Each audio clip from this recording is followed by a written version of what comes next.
কিলবিল society, মৃত্যুর কিনারায় দাঁড়িয়ে জীবনের খোঁজে এক প্রেমকাহিনী। একটা ভিডিও মুহূর্তে ভাইরাল, আর তারপরেই সমস্ত জীবনটা যেন বদলে গেল পর্ণা আইচের। চোখের সামনে ছিন্নভিন্ন হয়ে যাচ্ছে সম্মান, আত্মবিশ্বাস আর জীবনের স্বাভাবিক ছন্দ। সৃজিত মুখোপাধ্যায়ের নতুন ছবি কিলবিল সোসাইটি, একটিমাত্র ভুল, একটিমাত্র মুহূর্ত কিভাবে একটি মেয়ের গোটা অস্তিত্বকে টালমাটাল করে দিতে পারে, তারই এক হৃদয়বিদারক চিত্র। ট্রেলারে যা দেখা গেল তা নিছকই একটা সিনেমার গল্প নয়, বরং আমাদের চারপাশের চেনা বাস্তব।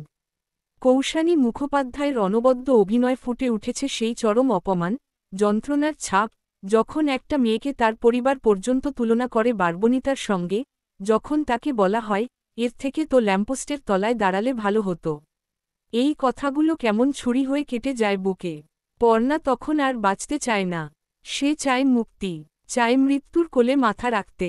আর সেই মৃত্যুর চাবিকাঠি তুলে দেয় কিলবিল সোসাইটি নামক একটি সংগঠন, যেখানে মৃত্যুর পরিকল্পনা হয়, চুক্তি হয়, ঠিক যেমনটা জীবনের জন্য আমরা পরিকল্পনা করি।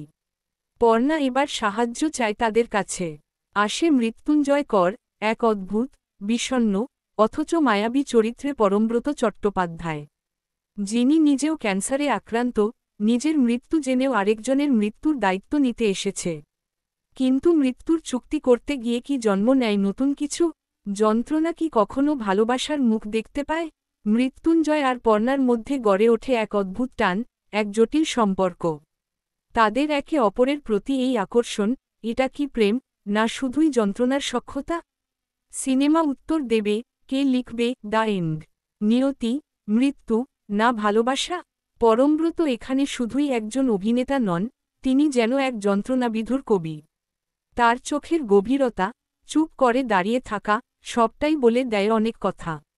আর কৌশানী, এ ছবি যেন তার অভিনয় জীবনের মোড় ঘোরানো মুহূর্ত হতে চলেছে। পর্ণার ভূমিকায় তার আবেগ, রাগ, ভাঙচুর, সবই যেন ঠাসা বাস্তবের মতো। ট্রেলারে সবচেয়ে শক্তিশালী মুহূর্ত, যখন মৃত্যুঞ্জয় চুপ করে বসে, তার চোখে মৃত্যুর ছায়া, আর অন্যদিকে পর্ণা ধীরে ধীরে স্বপ্ন ভাঙার আর্তনাদে তলিয়ে যাচ্ছে। দুই জীবনের দুই প্রান্ত যেন মিলিয়ে যাচ্ছে একই যন্ত্রণায়। এখানে মৃত্যু কোনো ভয় নয়, বরং মুক্তির দরজা। কিলবিল সোসাইটি আসলে এক সামাজিক চাবুক, যেখানে নারীকে এখনও বিচার করা হয় তার শরীর, তার যৌনতা, তার ভুল দিয়ে। এই সিনেমা প্রশ্ন তো তোলে, আবার উত্তরও খোঁজে, ভালোবাসা দিয়ে, সম্পর্ক দিয়ে। সৃজিত মুখোপাধ্যায়ের পরিচালনায় আবারও আমরা পেলাম এক বাঙালি গল্প, যেখানে প্রেম আছে, মৃত্যু আছে, আর আছে সমাজের মুখোশ খুলে দেওয়ার সাহস। এসপিএফের প্রযোজনা এই ছবি শুধুই বিনোদন নয়, এক ঘা মেরে যাওয়ার মতো অভিজ্ঞতা।